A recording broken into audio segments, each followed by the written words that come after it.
दिलीप बाबू, अरे साला कहाँ चल गोले रे?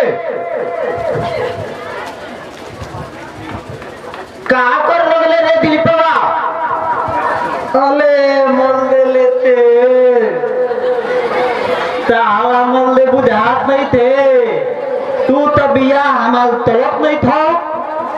ए तो अदबा ओइलो थना तलुरा में अलई के मेलनो आइल लोहित तो तू तली ताला ते थेवा थताल तो तू तो मेहलनुआ नहीं था थोड़ा हमला ते पहुंचान तो ले लौटा।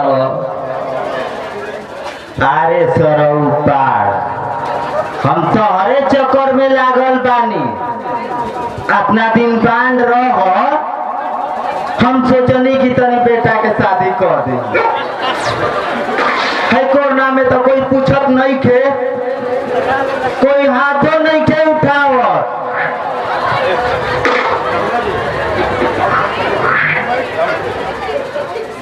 बाबू हाँ बेटा बोला तो बात कही बोला दियावा ना तो कौन करम बेटा तोरे लागल बाई काम में।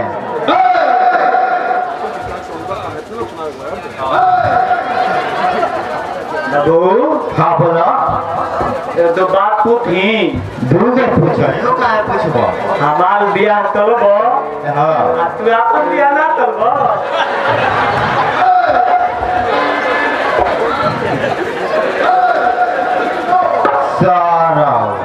इहे भुलाइल बाबा हमार बियाह भए तबे ने तू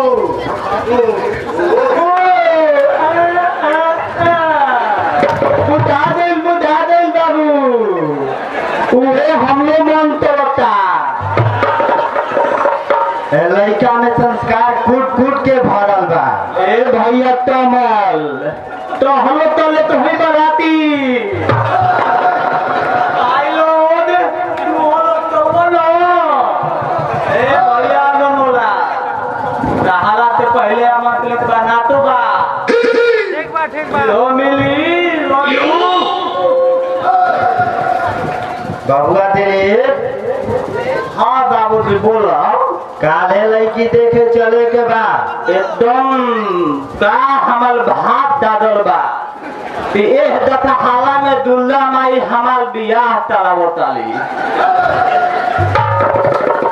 देखो इतना दिन ले तो बियाह होत ना रहे एगो अगुआइल बा आ कैसन गो लड़की होखी लूल होको लंगर होको आनर होको पीलर होको सेट कर दे के बाद अब हम तोरियो ले तोरो हमार तो अदुआ आते नहीं तो अब हमार बियाह तो बहुत जरूरी हो गइल बा।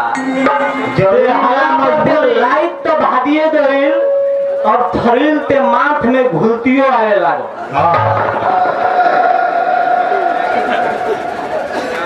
चलो सुते का कल सुबह चले के बाद लेकिन बाबू हाँ बोला धूत ते तो चाले बोले भलवा में तो गई हो।